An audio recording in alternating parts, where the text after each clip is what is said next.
Wow, what cool colored materials do we have here today? Well, I know this is purple. It's my favorite color. What you're actually looking at, it's crystal violet. It's a dye that's used to study tissues under the microscope. So it's called a histological dye. What we're going to use with crystal violet for today is to study the kinetics of the dye fading. And the bleaching agent that we're going to be using today is sodium hydroxide. Sodium hydroxide makes the dye fade. Now, if you ever wanted to do a kinetic study at home and didn't have access to crystal violet, your cupboard with food coloring will be just fine. You can actually study kinetics of food dye fading with a little bit of household bleach.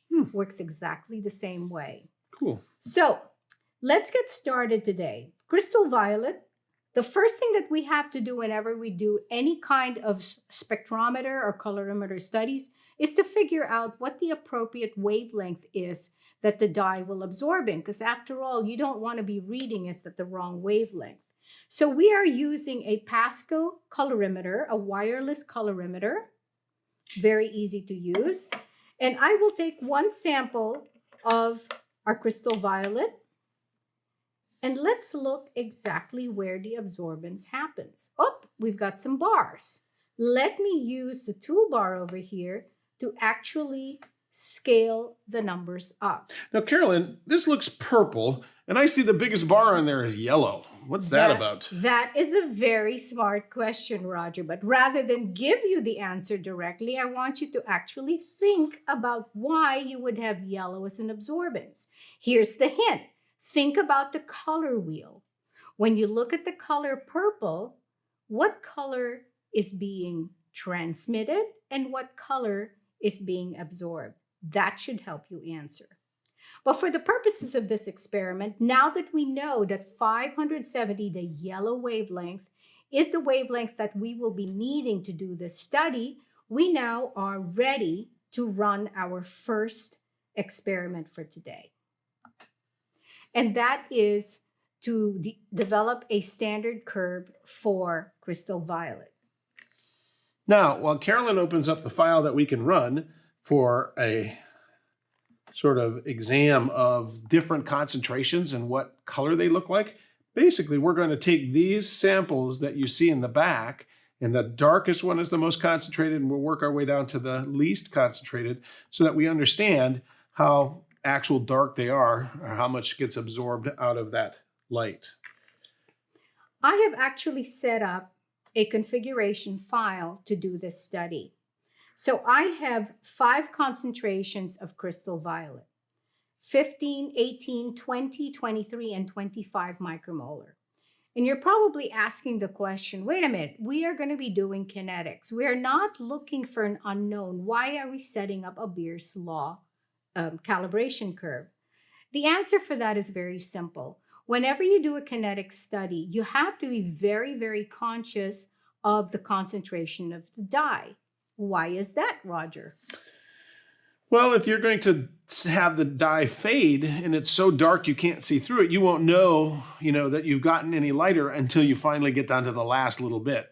So if you want it to be linear, you want to start from the place that the light can see through it and start fading from there.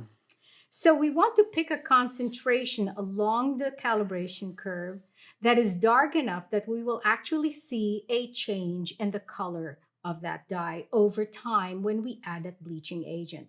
So shall we get started? Let's do it. All right. So why don't you put our lightest sample there, which is 15 micromolar. 15 micromolar. This is the absorbance of 15 micromolar. Let's try the next one up.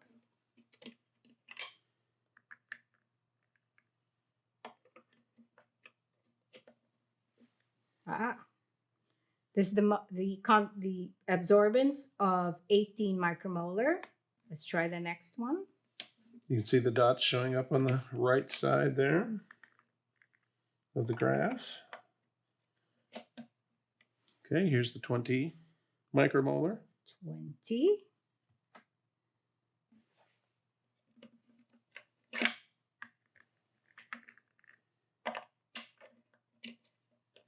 Okay, there's the 23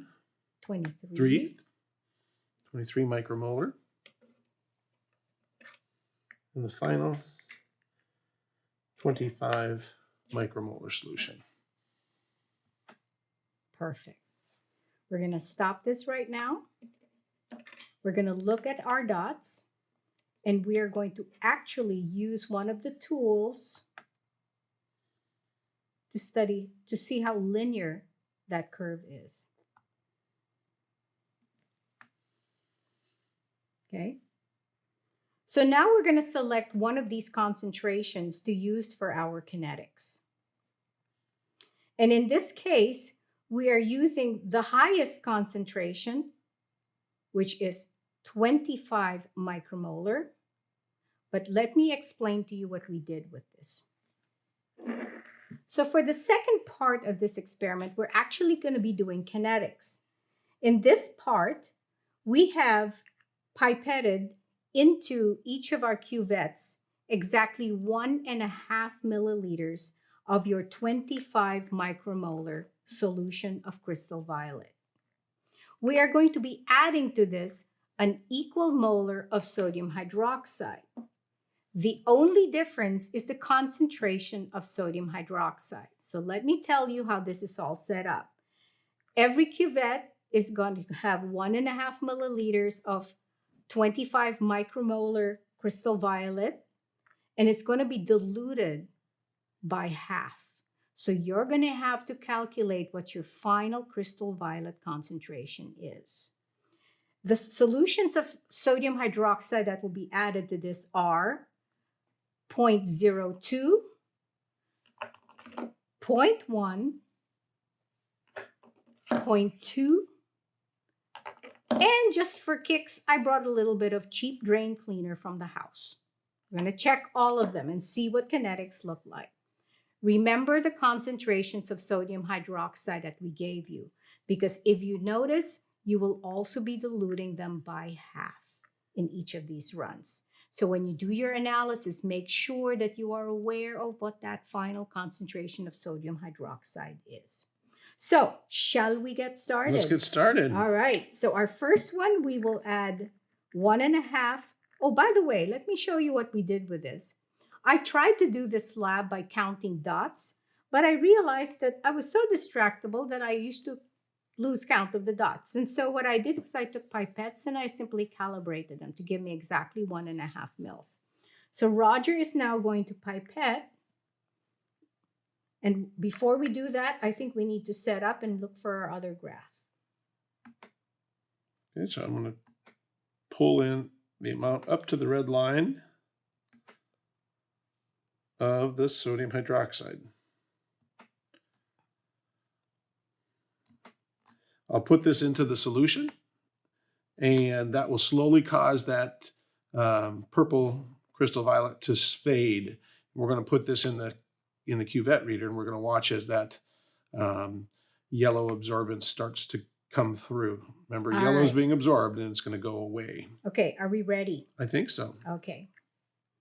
So we're going to work as swiftly as we can. This is why it's great to have a partner like Roger working with you.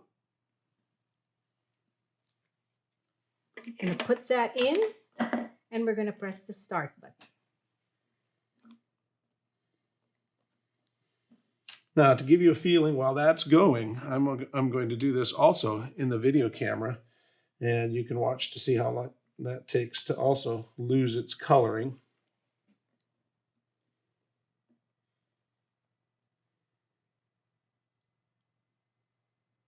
So you can see that process happening in the camera as well as watching it happening on the graph.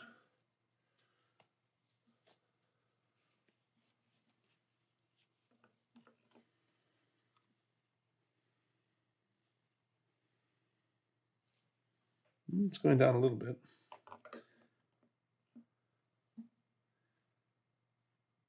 Now, this is also the least concentrated because we're using an eyedropper that I can't clean between times for the film purposes. So we're going to go to more concentrated, which should leave the least amount of error as I go up concentration.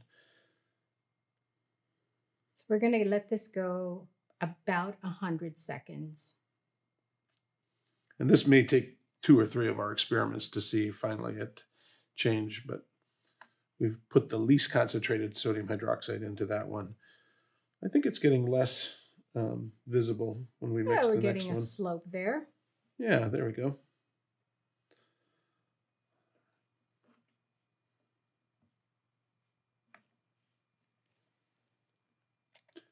Okay, while that runs those last few seconds, I'll get the sodium hydroxide ready for the next run. Here's going to be more concentrated. We're going to stop right there. Let's pull that puppy out. We can actually leave it laying down here. Let's see what happens to it over time. All right. So now he's going to add 1.5 milliliters of 0.1 molar sodium hydroxide.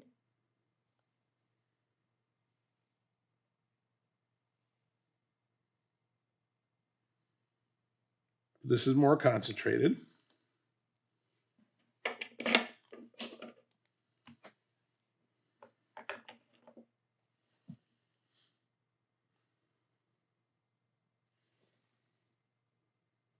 We'll let that stir just a little. And it appears to be getting lighter. Mm-hmm. I hope the yellow is showing very well.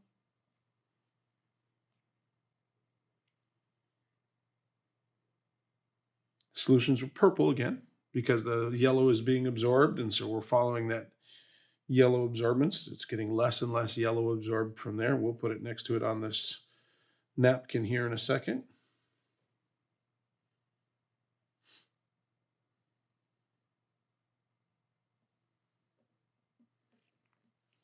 While that's finishing up, I'll get the last more concentrated sodium hydroxide solution ready so that we can follow this and see how that rate changes by putting in more concentrated sodium hydroxide.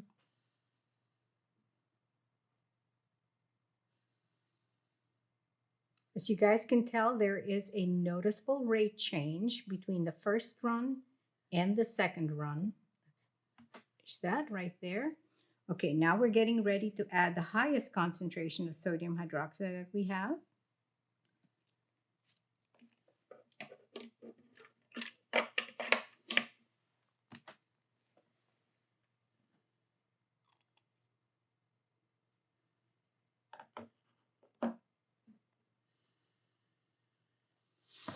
What's nice about being able to measure these is that you can see changes. If you look at the ones that are on our napkin, they may be difficult to quantify how different those are, which makes little instruments like these a great help in studying these kinds of reactions.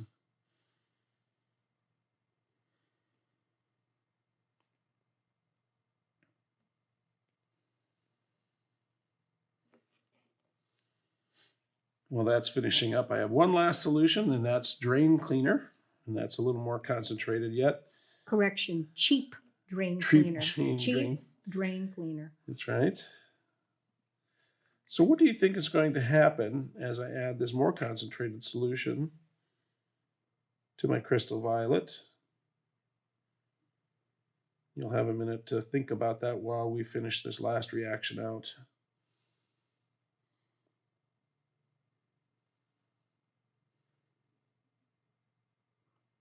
This is a good time to predict whether you think drain cleaner has a higher sodium hydroxide concentration than 0.2. All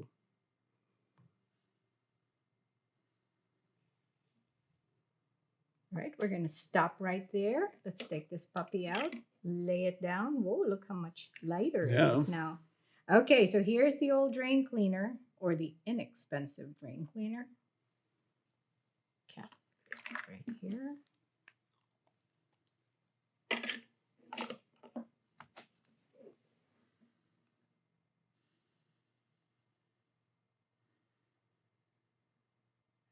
So while this is running, I want to throw out some questions. You are AP or advanced students, and this is a very good time to start thinking about how you want to analyze this data.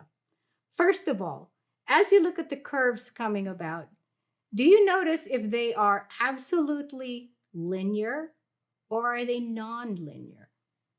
If they are nonlinear, it is really important for you to select a portion of the curve that shows you the greatest change in rate. This is going to be the initial rate in your situation. So whenever you study rate data, you got to make sure that you are picking the portion of the curve where you're getting the maximal change in Y for the X that you're going through. Right. Visually, again, as she has mentioned, that the rate change is getting clearer faster, or the steepest. You can see as we got more concentrated, this was the least concentrated solution. This is the medium concentrated solution. This is the most concentrated solution. You can see visually what that's ended up doing as I'm sitting here and while this is running and you're seeing happening on a graph. One of the challenges of studying kinetics is to be able to predict what the order of your reaction is. Your challenge is to take this data and convert the y-axis from absorbance to natural log of absorbance, and also to convert it to 1 over the absorbance. The linearity of your curves when you do that kind of analysis is going to determine whether or not your reaction is a 0 order, a 1st order, or a 2nd order reaction. So for now, let us look at what all of our curves look like.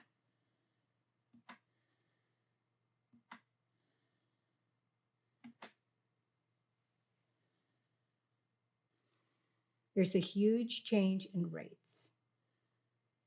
Your job is to now do analysis on this and look at what the reaction order is.